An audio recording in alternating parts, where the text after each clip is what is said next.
Shalom adik-adik, kembali lagi berjumpa dengan Kak Keti hari ini.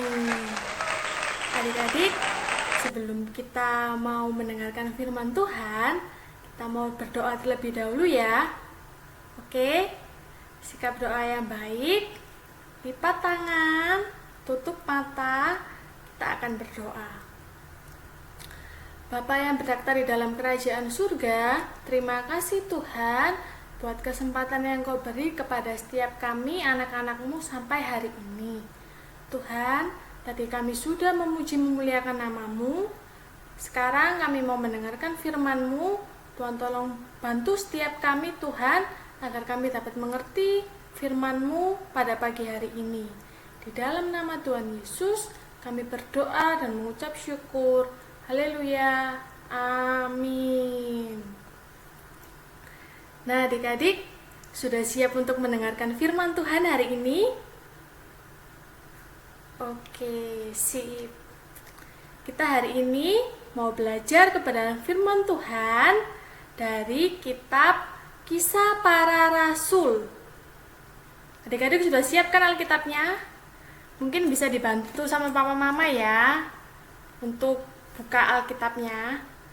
Kita buka di kitab Kisah Para Rasul, pasalnya yang kedua. Kita mau baca ayat yang pertama sampai ayat yang keempat, dilanjutkan ayat yang ke-14 sampai ayat yang ke-21. Kisah Para Rasul ada di mana adik-adik? Perjanjian Lama atau Perjanjian Baru? Ya, benar. Kisah Para Rasul ada di Perjanjian Baru. Adik-adik bisa perhatikan Alkitabnya masing-masing ya. Kak Catherine akan bacakan bagi kita semua. Oke? Kisah Para Rasul pasal yang kedua, ayat yang pertama sampai ayat yang keempat, dilanjutkan ayat yang ke-14 sampai ayat ke-21. Pentakosta. Ketika tiba hari Pentakosta, semua orang percaya berkumpul di satu tempat. Tiba-tiba turunlah dari langit suatu bunyi seperti tiupan angin keras yang memenuhi seluruh rumah di mana mereka duduk. Dan tampaklah kepada mereka lidah-lidah seperti nyala api yang bertebaran dan hinggap pada mereka masing-masing. Maka penuhlah mereka dengan Roh Kudus. Lalu mereka mulai berkata-kata dalam bahasa-bahasa lain, seperti yang diberikan oleh Roh itu kepada mereka untuk mengatakannya. Dilanjutkan ayat yang ke-14, khotbah Petrus. Maka bangkitlah Petrus berdiri dengan ke-11 rasul itu, dan dengan suara nyaring ia berkata kepada mereka, "Hai kamu orang Yahudi dan kamu semua yang tinggal di Yerusalem, ketahuilah dan camkanlah perkataanku ini. Orang-orang ini tidak mabuk seperti yang kamu sangka, karena hari ini baru pukul 9. Tetapi itulah yang difirmankan Allah dengan perantaraan Nabi Yoel. Akan terjadi pada hari-hari terakhir. Demikianlah firman Allah, bahwa aku akan mencurahkan rohku ke atas semua manusia. Maka anak-anakmu laki-laki dan perempuan akan bernubuat, dan teruna-terunamu akan mendapat penglihatan-penglihatan. Dan orang-orangmu yang tua akan mendapat mimpi. Juga ke atas hamba-hambaku laki-laki dan perempuan akan kucurahkan rohku pada hari-hari itu, dan mereka akan bernubuat. Dan aku akan mengadakan mujizat-mujizat di langit dan tanda-tanda di bawah di bumi, darah dan api dan gumpalan-gumpalan asap. Matahari akan berubah menjadi gelap gulita dan bulan menjadi darah, sebelum datangnya hari Tuhan, hari yang besar dan mulia itu. Dan barang siapa yang berseru kepada nama Tuhan akan diselamatkan. Amin. Adik-adik, kita sudah membaca firman Tuhan. Adik-adik, Kak Catherine senang banget loh hari ini. Adik-adik tahu nggak kenapa kok Kak Catherine senang hari ini? Mau dikasih tahu apa enggak? Ya, Kak Catherine beritahu ya. Hari ini Kak Catherine senang banget karena Hari ini Kak Catherine kedatangan teman. Coba tebak adik-adik, teman Kak Catherine itu cowok atau cewek?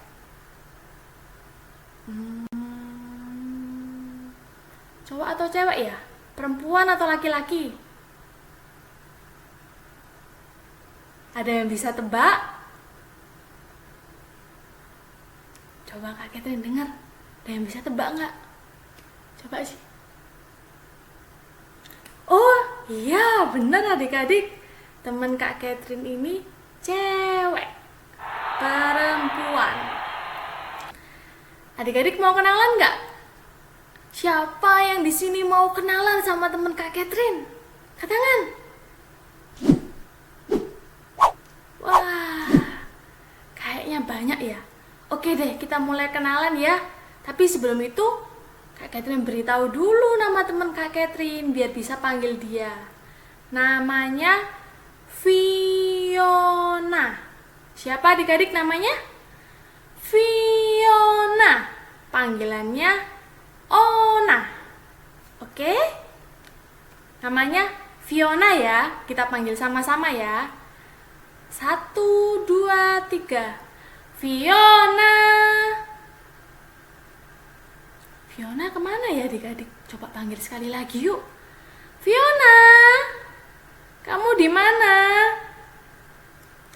Fiona, Fiona. Kita sudah mau mulai nih. Mau dengerin firman Tuhan hari ini. Kamu di mana? Adik, kok nggak ada suara ya?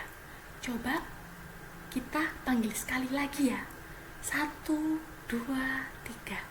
Fiona. Coba deh adik-adik panggil lagi ya. 1, 2, 3. Fiona. Loh. Wah, Fiona sudah datang tuh adik-adik. Sudah datang tuh. Coba adik-adik sapa Fiona ya. Oh, ada adik. 2, 3. Hai Fiona. Hai teman-teman Fiona, semua. kamu kemana aja sih? Kok lama banget? Dari tadi adik-adik sudah nungguin kamu nih. Mau dengerin firman Tuhan sama-sama hari ini. Nungguin ya? Iya kak, aku tadi keliling-keliling. Ke sana, ke sini, ke dapur, ke kamar mandi. Ternyata Kak Kathy di sini. Oh, Bingung ternyata kamu habis dari keliling-keliling ya? Iya. Ini sudah jamnya loh Fiona, kita harus dengerin firman Tuhan hari ini. Fiona sudah siap belum dengerin firman Tuhan hari ini? Sudah siap apa belum? Siap. Siap. Sudah siap atau belum? Siap, Sip. Kak. Oke. Adik-adik di rumah sudah siap apa belum dengerin firman Tuhan? Ya, ada yang belum? Siap Ada yang juga udah dong. siap sih. Oke. Sip. Kalau semuanya sudah siap dengan firman Tuhan, Kak Catherine hari ini mau kasih tes. Kok malah Kuis. tes? Siapa yang di sini suka kuis? Suka main kuis? Angkat tangan. Fiona suka. Wah, suka, banyak Kak. sekali ya kayaknya. Fiona, kamu suka nggak main kuis? Tes tebak-tebakan? Suka. Suka nggak? Suka dong, apalagi kalau ada hadiahnya. Good. Sip. Oke, Kak Catherine mulai dengan soal yang pertama ya. Adik-adik, siapa yang di sini ngaku anak Tuhan? Siapa yang di sini ngaku anak Tuhan? Anak Tuhan. Aku dong, Kak. Loh. Aku anak Tuhan, Kak. Fiona iya dong, pasti Fiona anak Tuhan. Iya dong. Kalau adik-adik di rumah, adik-adik anak Tuhan nggak? Oke, Ayo. sip. Siapa yang di sini orang Kristen? Orang Kristen? Angkat tangan. Kristen. Aku, Loh. aku.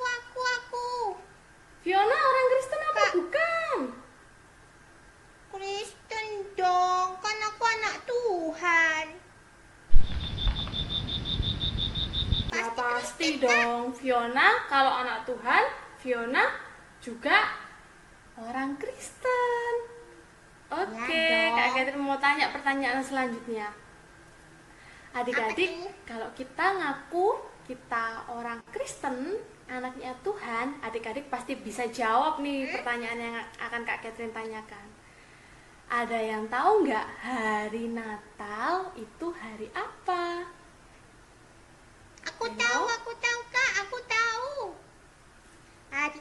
Hari Natal. Fiona mau coba gampang. jawab? Oke. Ya dong. Hari Natal itu hari kelahiran Tuhan Yesus, Kak. Betul kan? Sip.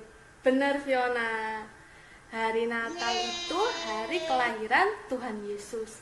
Pertanyaan selanjutnya. Kalau hari Paskah, hari apa? Paskah. Gampang, Kak. Gampang, aku mau jawab. Itu hari kebangkitan Wah, Yesus. Fiona bisa jawab lagi. Hebat. Ya Hari dong. Paskah itu benar Hebat adik-adik. Hari kebangkitan Tuhan Yesus. Ya dong. Selanjutnya ya, Kak Kok Catherine tanya gampang-gampang sih? pertanyaan selanjutnya. Kalau hari ini, siapa yang tahu hari ini hari apa? Hari ini hari Minggu, Kak. Hari Minggu kan, Kak?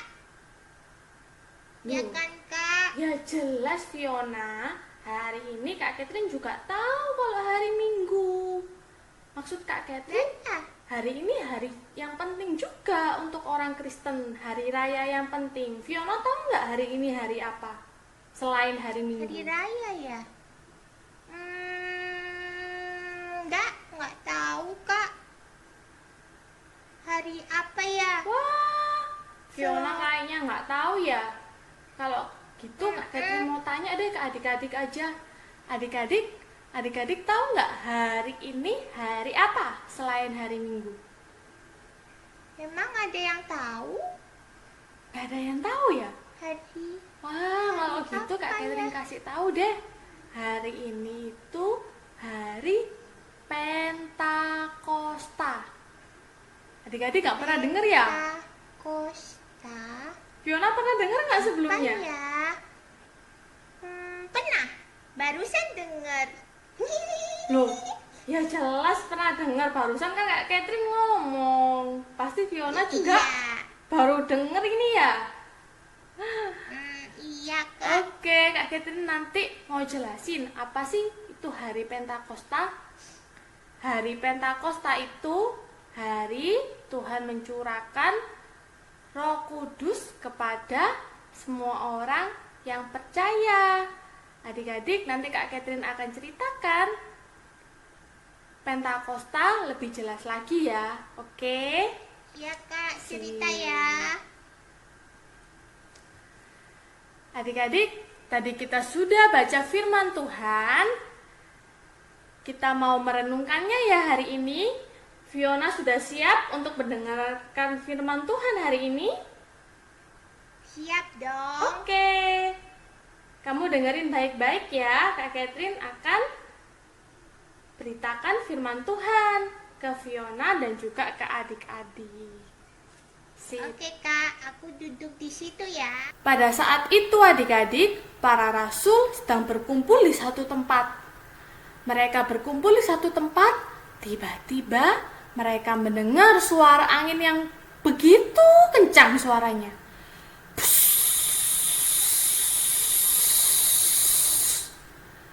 Sampai mereka terkejut adik-adik. Ada suara apa ya ini? Kok ada suara angin ya? Kok begitu kencang ya?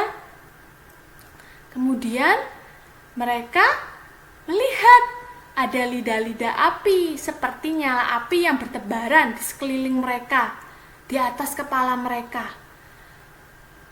Kemudian para rasul adik-adik bisa berbicara dalam bahasa-bahasa lain. Bahasa yang diberikan oleh Roh itu untuk mereka katakan. Biasanya kita sebut dengan istilah bahasa roh. Adik-adik, kalau kita mau pelajari bersama ya, sebenarnya para rasul itu adalah orang-orang Galilea. Kalau orang-orang Galilea harusnya bisa bicaranya bahasa Galilea kan? Bahasa yang mereka pakai, mereka pelajari sejak kecil mungkin. Seperti kita misalnya. Kita kan orang Indonesia. Kita bisa berbicara juga dalam bahasa Indonesia. Kalau kita bisa berbicara dalam bahasa Inggris, bahasa Mandarin, terus bahasa apa lagi? Jepang. Itu karena apa? Karena kita belajar sebelumnya, kita les mungkin, kita diajari di sekolah kita. Tapi bahasa yang kita gunakan sehari-hari bahasa Indonesia kan? Karena kita lahir di Indonesia. Demikian pula adik-adik, para rasul itu seharusnya bisanya bahasa Galilea, bahasa yang dipakai mereka di sana. Tapi mereka bisa berkata-kata dalam bahasa lain. Itu semua karena Roh Kudus, karena karya Roh Kudus dinyatakan di dalam kehidupan mereka. Setelah Roh Kudus dicurahkan kepada para rasul adik-adik, para rasul itu bisa berbicara dalam bahasa-bahasa yang Roh itu berikan kepada mereka, sehingga orang-orang yang di sana takjub melihat apa yang dilakukan oleh para rasul itu. Ketika Roh Kudus itu diberikan kepada para rasul, mereka menerima Roh Kudus, mereka mendapatkan kekuatan dan kuasa adik-adik untuk dapat menjadi saksinya Tuhan. Adik-adik masih ingat nggak? Salah satu murid Tuhan Yesus namanya Rasul Petrus. Nah, Rasul Petrus ini juga salah satu rasul yang menerima Roh Kudus. Ketika Rasul Petrus menerima Roh Kudus, hidupnya diubahkan adik-adik. Hidupnya menjadi saksi, hidupnya berdampak buat orang lain.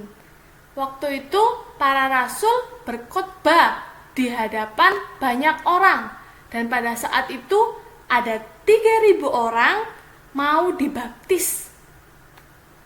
Itulah karya Roh Kudus adik-adik.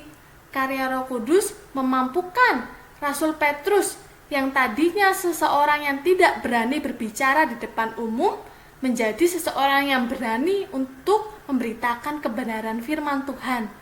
Kalau kita mau ingat ya ceritanya Rasul Petrus ya adik-adik, dulu Rasul Petrus juga ketika Tuhan Yesus berjalan di atas air, Rasul Petrus ingin juga berjalan di atas air. Ketika Tuhan Yesus memerintahkan dia berjalan di atas air, Rasul Petrus mulai berjalan, dan ketika sampai di tengah-tengah dia mulai bimbang karena ada angin yang begitu keras. Dan Tuhan berkata, "Mengapa kamu tidak percaya kepadaku? Mengapa kamu bimbang?" Dari sini adik-adik kita bisa mengetahui bahwa Rasul Petrus itu adalah orang yang kurang percaya, suka bimbang, suka takut. Tapi ketika dia menerima Roh Kudus di dalam hidupnya, di dalam hatinya, maka hidupnya berubah. Hidupnya diubahkan oleh Roh Kudus menjadi lebih baik lagi. Rasul Petrus dipakai menjadi alat di tangan Tuhan, menjadi saksi menyatakan kemuliaan nama Tuhan. Adik-adik, bagaimana dengan kehidupan kita yang ada sekarang ini? Sudahkah hidup kita menjadi saksinya Tuhan? Sudahkah kita menerima Roh Kudus di dalam kehidupan kita? Adik-adik, ketika Roh Kudus itu tinggal di dalam kehidupan kita, hidup kita diubahkan menjadi lebih baik. Siapa yang di sini masih suka malas? Siapa yang masih suka malas? Malas belajar, malas bantu papa mama, malas kerjakan PR, malas kalau ada ulangan. Siapa ayo? Adik-adik, kalau kita sudah menerima Roh Kudus, kita berubah, kita jadi anak yang rajin bantu papa mama, rajin berdoa, rajin kerjakan PR, rajin juga beribadah. Sekalipun kita di rumah aja sekarang, kita nggak boleh lupa untuk melakukan semua itu ya. Oke. Sekarang Kak Catherine tanya lagi, siapa yang di sini masih suka marah-marah? Ada? Kalau misal makanan yang mama siapkan nggak enak, kita marah. Boleh nggak itu? Itu perbuatan yang baik atau buruk? Buruk dong. Anak Tuhan harus tidak boleh marah-marah, harus saling mengasihi, harus lebih sabar. Hidup kita yang sudah menerima Roh Kudus adalah hidup yang diubahkan. Nggak boleh main terus, sibuk dengan dunianya sendiri, memikirkan hanya dirinya sendiri. Kita harus mau lakukan hal yang menyenangkan hati Tuhan. Siapa yang di sini masih suka takut? Ada? Takut gelap. Kak, kalau malam aku takut nih. Mau ke toilet takut sendirian. Atau kita takut buat nyanyi di depan. Kalau waktunya kita ditanyain, siapa yang di sini mau nyanyi? Ada yang mau maju. Kita takut, malu Kak, nggak berani. Atau takut Kak, suruh doa. Takut. Siapa yang di sini masih suka takut? Nggak boleh adik-adik. Karena apa? Karena Roh Kudus yang tinggal di dalam hidup kita memampukan kita jadi anak-anak yang berani. Berani jadi saksinya Tuhan. Berani untuk nyatakan kebenaran firman Tuhan di dalam kehidupan kita. Oke, kita hari ini sudah belajar kebenaran firman Tuhan. Jangan lagi kita jadi anak yang malas, jadi anak yang takut, jadi anak yang suka marah-marah, jadi anak yang suka mencuri, suka bolos, melakukan dosa. Gak boleh lagi ya adik-adik, karena Roh Kudus memampukan kita untuk jadi anak yang menyenangkan hati Tuhan. Adik-adik sudah mengerti kebenaran firman Tuhan hari ini? Ketika Roh Kudus diberikan, hidup kita diubahkan. Siapa yang di sini mau berubah jadi lebih baik? Angkat tangan. Aku mau, Kak. Aku Fiona juga mau ya mau berubah jadi anak yang lebih baik anak lagi. yang lebih baik. Sip. Aku janji jadi anak yang lebih baik. Oke. Adik-adik juga ya. Kita mau berubah sama-sama jadi anak yang menyenangkan hati Tuhan. Oke, kita sudah mendengarkan firman Tuhan hari ini. Saatnya kita mau berdoa. Lipat tangan, tutup mata, kita akan berdoa ya adik-adik. Tuhan Yesus, terima kasih buat kebenaran firman-Mu yang sudah Kau nyatakan di dalam kehidupan kami. Tuhan, kami sudah mengerti bahwa hari ini Tuhan mencurahkan Roh Kudus atas setiap kami. Tuhan, bantu setiap kami agar kami mau diubahkan oleh Roh Kudus Tuhan menjadi anak yang lebih baik lagi. Anak yang tidak lagi melakukan dosa, tetapi kami mau jadi anak yang menyenangkan hati-Mu. Anak yang menjadi saksi-Mu Tuhan di tengah-tengah dunia ini Tuhan. Bantu setiap kami Tuhan. Kami tahu ini tidak mudah, tetapi kami percaya Engkau yang mampukan setiap kami. Di dalam nama Tuhan Yesus kami berdoa dan mengucap syukur. Haleluya. Amin. Oke adik-adik, sampai ketemu di ibadah-ibadah selanjutnya. Tuhan Yesus memberkati.